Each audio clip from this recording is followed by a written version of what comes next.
Question for review, pertanyaan ulangan. Nomor 3. Apakah perubahan selera konsumen membawa pada pergerakan sepanjang kurva demand atau pergeseran kurva demand? Nah, ini Anda harus sudah bisa menjawab karena Anda sudah belajar materi dari chapter 4. Kemudian ini, does a change in price, jadi apakah perubahan dalam harga membawa ke pergerakan sepanjang kurva atau pergeseran kurva demand? Ini Anda jawab, Anda mesti bisa. Ini pertanyaan ulangan.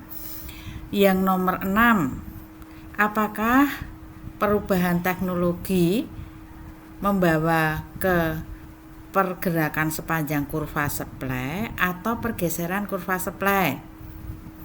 Apakah perubahan harga membawa ke pergerakan sepanjang kurva supply atau pergeseran kurva supply? Jadi ini dua contoh dari question for review yang saya ambil dari e-booknya. Untuk yang lainnya, latihan-latihan question for review yang lain Anda ambil di e-booknya, baca dan kemudian mencoba untuk menjawabnya. Problem and application. Nomor 3, pertimbangkan pasar minivan. Untuk setiap event di bawah itu, identifikasilah mana yang terpengaruh, apakah demand atau supply. Juga indikasikan apakah demand atau supply itu naik atau turun. Selanjutnya digambarkan kurva yang menggambarkan dampak dari perubahan itu terhadap harga dan kuantitas minivan. Jadi ada 5 event. Yang A adalah masyarakat memutuskan untuk mempunyai banyak anak. B, E ya dibaca sendiri. Dan dalam menjawab itu maka Anda harus ingat 3 step. Nomor 1, mana yang berubah atau bergeser, supply atau demand atau dua-duanya. Yang nomor 2, putuskan arah pergeserannya, apakah ke kanan atau ke kiri. Yang ketiga, Anda bandingkan equilibrium lama dan equilibrium baru. Berikut contoh menjawab. Jadi Anda menggambarkan pasar minivan. Jadi misalnya pasar mobil Avanza. Jadi Anda gambar sumbu mendatar itu kuantitas, sumbu tegaknya adalah harga, ada di 1, S1, E1, P1, Q1. Jadi di satunya demand downward sloping, S1-nya supply upward sloping, akan seimbang di titik E1. Pada E1 harga equilibriumnya adalah P1 dan kuantitas equilibriumnya adalah Q1. Ditulis di sini D1 dan S1, E1, P1 dan Q1.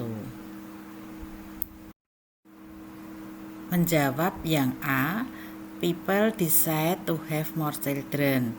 Jadi apa yang berubah di pasar minivan kalau masyarakat memutuskan untuk mempunyai banyak anak? Sehingga apa yang dengan 3 step, apa yang berdampak di sana, apakah demand atau supply, kemudian apakah naik atau turun, sehingga digambarkan geser kanan atau kiri, baru kemudian kita menggambarkan equilibrium yang baru. Jadi di sini kalau masyarakat itu memutuskan untuk mempunyai banyak anak, sehingga demand terhadap pasar minivan itu akan naik. Kalau digambarkan geser kanan dari D1 ke D2, D2 dan S2, maka equilibrium di E2 adalah P2 dan Q2. Sehingga manakala masyarakat memutuskan untuk mempunyai banyak anak, harga minivan akan naik dari P1 ke P2, kuantitas minivan akan naik dari Q1 Q2 ke Q2. Nomor 6, selama 20 tahun telah terjadi kemajuan teknologi di bidang komputer, yaitu penurunan ongkos pembuatan komputer chip. Apa yang Anda pikirkan perubahan itu berdampak pada pasar komputer, pasar software, dan pasar mesin ketik. Gunakan 3 step untuk menjawab. Dalam menjawab, Anda gambarkan dulu kondisi 3 pasar komputer, pasar software, dan pasar mesin ketik. Ya, Anda bisa lihat di situ masing-masing pasar diberi nama, kurva-kurvanya, sumbunya, equilibriumnya, kemudian diberi judul pasar komputer, pasar software, pasar mesin ketik, kemudian diberi keterangan untuk mula-mula yaitu D1 dan S1, equilibrium di E1, P1, dan Q1. Menjawab pertanyaan A, dampak kemajuan teknologi yang kemudian mengurangi ongkos pembuatan komputer itu akan berdampak di pasar komputer. Dampaknya itu adalah karena ongkos produksinya rendah, maka supply-nya akan meningkat, sehingga kalau digeserkan akan ke kanan.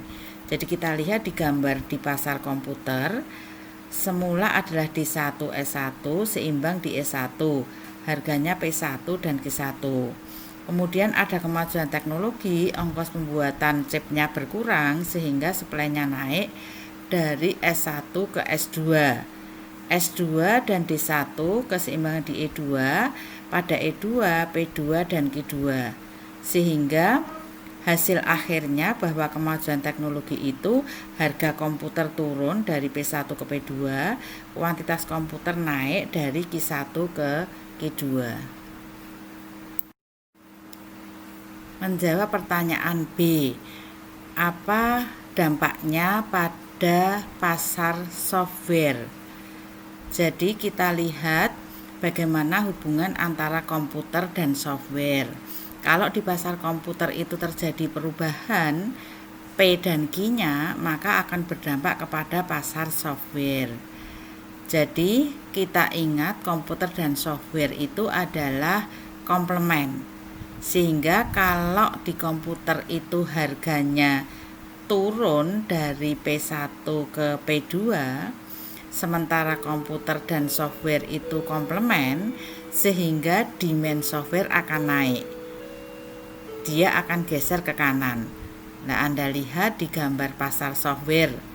Jadi sama keterangannya waktu kita menjawab di pasar komputer ya. Jadi D1 S1 E1 P1 Q1. Kemudian karena di pasar komputer P-nya turun, harga turun, maka demand software-nya akan naik karena komputer dan software itu komplement. Sehingga demand software itu geser kanan dari D1 ke D2. D2 dan S1 equilibrium di E2, harganya adalah P2 dan Q2. Sehingga hasilnya harga komputer turun, maka harga software naik dan kuantitas software yang diminta juga akan naik atau kuantitas software equilibrium. Menjawab pertanyaan C, kalau ada perubahan di pasar komputer, maka bagaimana dampaknya di pasar mesin ketik?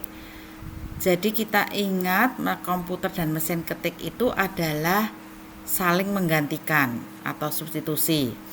Jadi kalau di pasar komputer itu berubah, maka pasar mesin ketik juga akan berubah. Jadi di gambar pasar mesin ketik, semula adalah S1 D1 E1, harga equilibriumnya P1 dan Q1. Kemudian di pasar komputer harganya itu turun.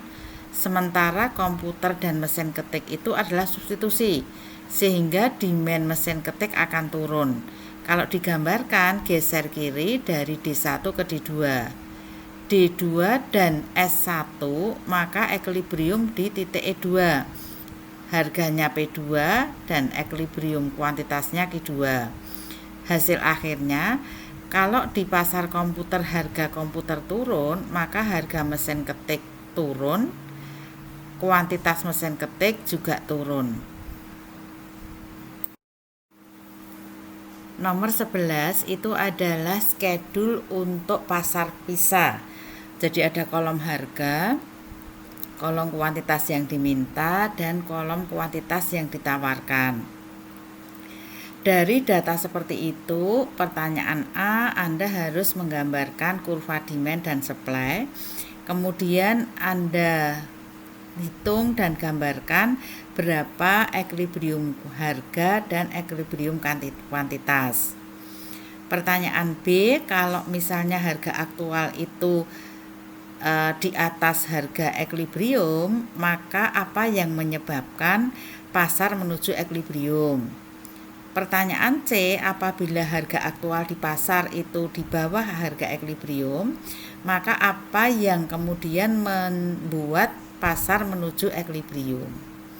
Nah, nanti menjawabnya Anda harus sama dengan menjawab nomor 6 tadi. Jadi harus rinci, ada gambarnya, ada nama masing-masing kurva, masing-masing sumbunya, dan juga diberi keterangan langkah-langkahnya. Slide ini menjawab soal nomor 11. Ada Anda tulis schedule pasar pisah, harga, kuantitas yang diminta, kuantitas yang ditawarkan.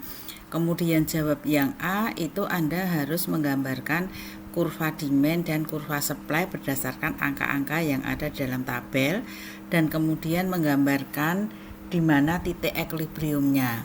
Ingat, kalau menggambar harus diberi nama sumbunya, nama kurva, dan juga karena itu ada angka, maka angkanya juga harus disertakan di situ.